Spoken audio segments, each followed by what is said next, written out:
ഇത്തവണ മഴ നേരത്തെ എത്തും പാലക്കാട്.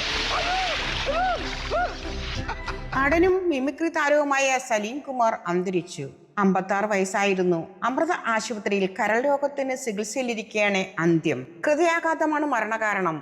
ഹാസ്യ കഥാപാത്രങ്ങളിലൂടെ പൊട്ടിച്ചിരിപ്പിക്കുകയും ഗൗരവം നിറഞ്ഞ വേഷങ്ങളിലൂടെ കണ്ണീരണിയിക്കുകയും ചെയ്ത ഒരു പിടി കഥാപാത്രങ്ങൾ കാഴ്ചവെച്ച നടനാണ് വിടവാങ്ങുന്നത്.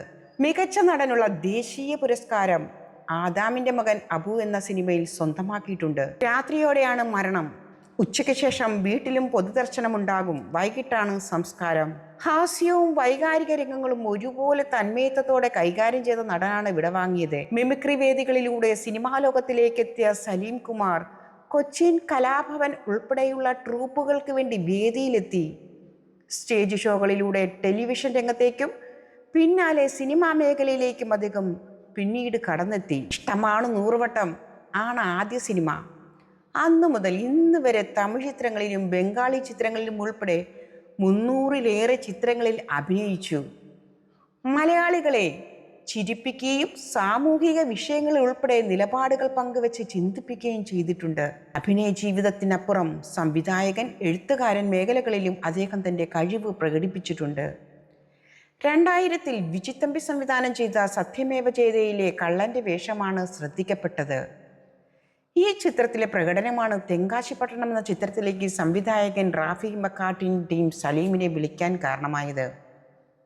തെങ്കാശിപ്പട്ടണം ഹിറ്റായതോടെ സലീം കുമാറിൻ്റെ ഹാസ്യ കഥാപാത്രങ്ങൾ നിരവധി പുറത്തിറങ്ങി. മായാവിയിലെ സ്രാങ്ക്, കല്യാണരാമനിലെ പ്യാരിലാൽ, ചതിക്കാത്ത ചന്തുവിലെ ഡാൻസ്, മാസ്റ്റർ വിക്രം, പുലിവാൽ കല്യാണത്തിലെ മണവാളൻ, മീശ മാധവനിലെ വക്കീൽ മുകുന്ദനുണ്ണി തുടങ്ങിയ കഥാപാത്രങ്ങൾ ഇന്നും ട്രോളുകളിൽ നിറഞ്ഞു നിൽക്കുന്നവയാണ്. അച്ഛനുറങ്ങാത്ത വീട്, പെരുമഴക്കാലം, ഗ്രാമഫോൺ തുടങ്ങിയ ചിത്രങ്ങളിലെ പ്രകടനങ്ങൾ അദ്ദേഹത്തിൻ്റെ അഭിനയ മികവിൻ്റെ മികച്ച സാക്ഷ്യങ്ങളായിരുന്നു. സലീം കുമാറിൻ്റെ പല രംഗങ്ങളും സമൂഹ മാധ്യമങ്ങളിൽ ഇന്നും വൻ ഹിറ്റുകളാണ്. 2005-ൽ സലീം കുമാറിനെ തേടി ആദ്യ സംസ്കാര ചലച്ചിത്ര പുരസ്കാരമെത്തി. അച്ഛനുറങ്ങാത്ത വീട്ടിലെ പ്രകടനത്തിന് മികച്ച 2ാമത്തെ നടനായി തിരഞ്ഞെടുക്കപ്പെട്ടു. 2010-ൽ ആദാമിന്റെ മകൻ അബുവിലൂടെ മികച്ച നടനുള്ള ദേശീയ സംസ്ഥാന പുരസ്കാരങ്ങളും സലീം കുമാർ സ്വന്തമാക്കി. 2017-ൽ പുറത്തുവന്ന ആദ്യ സംവിധാന സംരംഭമായ കറുത്ത ജൂതൻ മികച്ച കഥയ്ക്കുള്ള സംസ്ഥാന പുരസ്കാരത്തിനും അർഹമായി. 2018-ൽ ജയറാമിനെ നായകനാക്കി ദൈവമേ കൈതൊഴാം കൈകുമാറാകണം എന്ന ചിത്രവും സലീം കുമാർ സംവിധാനം ചെയ്തു. 1969 ഒക്ടോബർ 10-ന് എറണാകുളം ജില്ലയിലെ ചിറ്റാറ്റിക്കരയിൽ ഗംഗാധരൻ്റെയും കൗസല്യയുടെയും ഇളയ മകനായിട്ടാണ് ജനനം. 1996 സെപ്റ്റംബർ 14-നാണ് സുനിതയെ വിവാഹം ചെയ്തത്.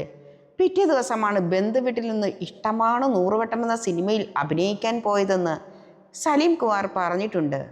യുവനടൻ കൂടിയായ ചന്തു, ആരോമൽ എന്നിവരാണ് അദ്ദേഹത്തിൻ്റെ മക്കൾ. തൻ്റെ രോഗാവസ്ഥകളെക്കുറിച്ചും സലീം കുമാർ നേരത്തെ പല അഭിമുഖങ്ങളിലും പറഞ്ഞിട്ടുണ്ട്.